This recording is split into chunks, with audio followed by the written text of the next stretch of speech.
few moments later. So what's up mga ka-electric van, and for today's video ay andito tayo sa Taguntungan. Ito yung place ng Kalbasig. Kapag kami nagbudil fight, iti ginatang na SK. Ito yung kanong mapantipondo. Ay, ito ni Ma'am Fatima, ni Ma'am K, ni SK. Ito Resilito. Siyempre ito ni electric fan.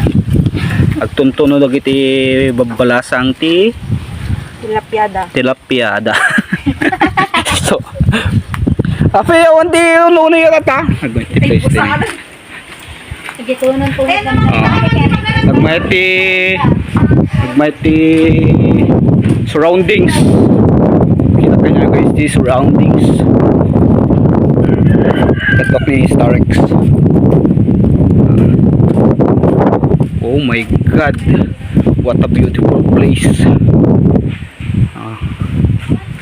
Tapos timang bulang angin tawag natin, angin kada unity bilbilit. Ay. Kita nyo na.